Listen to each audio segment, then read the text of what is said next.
Hey, it's so great to be here again with you guys with another episode of tips and how to use yoga and the benefits of yoga for our daily life.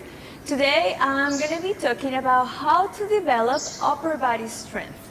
We know that yoga is more than a physical practice and we can get a lot of benefits energetically and mentally speaking, but today I'm going to concentrate on the physical benefits of practicing yoga to develop, as I said, the strength in the upper body. I hear a lot of students, men and women, complaining about not coming into some poses such as Chaturanga Dandasana or plank or even arm balances because of lack of strength. So they keep practicing with knees on the floor all the time. And that's okay to start with, but we actually want to push ourselves a little bit more and use the practice to develop the strength. Naturally, the shoulder joint is a joint that is more flexible than strong because we don't carry any weight on our hands unless you walk around on your hands, which is not the case for humans in this world. So unless you do that every day, we don't carry weight on our arms or our hands. So our shoulders are very movable, but they lack a little bit of strength. So we want to actually balance it out, the strength that we have in the lower body with the flexibility that we have in the upper body. So in yoga, since we're trying to find the middle point, when we come to practice, we aim to have more flexibility in the lower body and more strength in the upper body. So how we do this? Practicing chaturangas and planks. That's the best way to do it.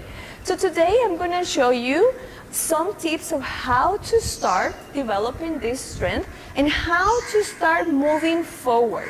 We don't want to stay stuck in one way of practicing because your body won't improve, and that's what we're aiming to improve. So shall we get into the practice now? So let me get ready. So we're going to come into the floor and we're going to be practicing some planks. As I said at the beginning, it's okay to start with the knees on the floor, but eventually you want to start moving the knees off the floor. Okay, so we will start on the floor and we will start with some planks. Some ways of awareness of how to move the torso up and down. So we will place the hands as if we were doing the chaturanga. So you can come actually into your all fours. There we go. Hands below your shoulders and your knees below your hips. So you will start in tabletop, and from here we're going to start moving into the half plank with your knees on the floor. So I'm going to move my hands forward, so that will give me more space for my elbows. In keeping the elbows in, so squeezing the elbows in, you want to move your torso as if your torso was one piece. So you will move as if you were on. You want to move your body as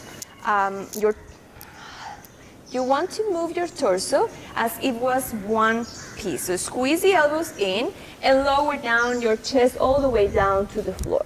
You stay here for one breath and push yourself back up to your knees without allowing the bum to drop or to be so high up, because in this case you're compensating the weight. So again, we'll level the hips below the shoulders, bend the elbows, come all the way down, breathe here for a couple of breaths, and then push yourself back up.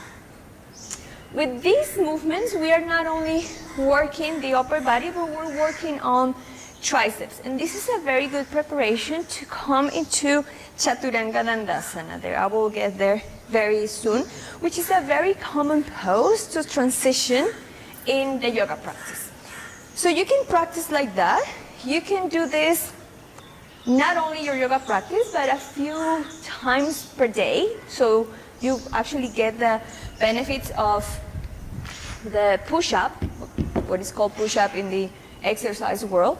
And if you want to target more the pectoralis major, which is a muscle in the front of your chest, you can actually move your hands out of the mat. So keep the knees on the floor, again torso in one piece. You will bend the elbows, come all the way down to the floor, and you come back into your knees. And you do it again. You can do it 3, 4, 5 times. Rest. And you can back up about 10 times per day before doing your yoga practice. This will help us. Again, this time I'm not targeting the triceps. I'm targeting the big muscles that we have in the front of our torso. Coming into Chaturanga can be tricky at the beginning because you will feel that your elbows start moving out. And this is an indication of 2 things. Lack of awareness of where I need to place my intention and my strength. And 2, lack of strength in the core, which is all this area of our body, and shoulders and our chest.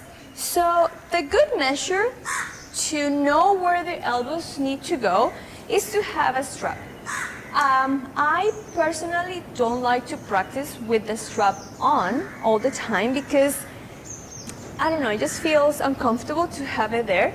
But just to have an idea of where the elbows needs to go. Sometimes we don't understand when the teacher says, squeeze the elbows in or hug your ribs with your elbows. That doesn't make any sense for some of us. So having the strap just above the elbow and aligning the elbow with the shoulder. So it's shoulder width apart, not too narrow, not too wide.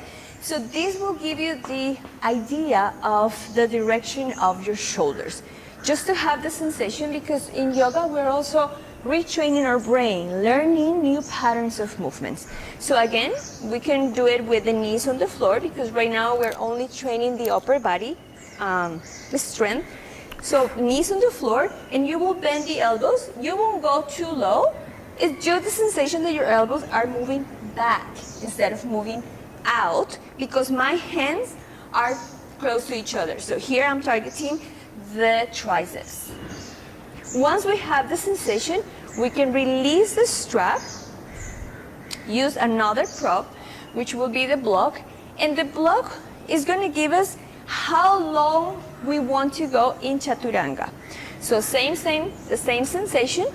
Elbows are going back. Now I have the sensation from using the strap, and I'm going to see how low I'm going to go.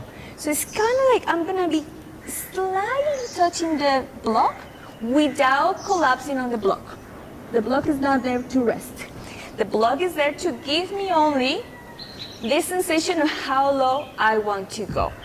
So these are good preparations to help us to create that awareness of how my body is moving into a complex pose. Chaturanga Dandasana, it is a complex pose because it requires strength, but also the awareness of how my body is moving and what muscles I need to use in order to get into that pose, okay? So before we move into the full Chaturanga, let's see how a plank without the knees on the floor look like. So we will come again, hands above the shoulders. Every time that your hands are on the floor, be sure that you have your fingers spread wide open and every single point of your hand is in contact with the floor. And then we lift the knees off the floor. So after you've been practicing for a while with the knees on the floor, you want to maybe try and see what happens if you actually lift your knees off the floor. So when we're here, same. The belly is not dropping and the bum is not coming up. These are like half planks. You want to have your hips a little lower than your shoulders and you want to press the floor away from you. Try to stay in that plank for 30 seconds.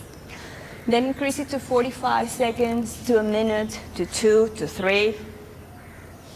The sky is the limit. So just experiment with the time. Once we have the plank, we already have the awareness of where the triceps, the elbows are moving, working with the triceps. How low I need to go, because I already tried that with the block. The strength and the awareness of how my body is moving as if I was a table, and then I will lower down my body. So all these are steps. We want to achieve this in one day. We need to practice, okay? So I'm just giving you steps how to get into this healthy, strong Chaturanga. So once we have the plank, we already have control of our body because I'm engaging not only my arms, but also my abdomen, my legs, my glutes. I will bend the elbows, remember elbows in and back, and I will lower my body about this way, and then I will transition probably in upward facing dog, which is the most common transition to have after Chaturanga. So using yoga and these kind of movements to develop something that naturally is not there. Remember, this joint is very flexible, very movable, but we need to consciously create the strength in the upper body. It's not going to happen suddenly. We need to work for it. So I will invite you to start moving from the knees, having this awareness, moving with the chest, using your core, and then lift the knees off the floor. Maybe one time, 2 times during the practice, that's already an improvement. Just try and do things different. Remember, we cannot expect different results if we continue doing the same. So I invite you to push yourself a little bit next time and let me know what happened. So give me your comments below this video and see what is your experience with your upper body strength when you come into your yoga practice. So thank you for joining me. I'm going for breakfast now and to get more strength in my body, and I'll meet you here next time. Bye-bye.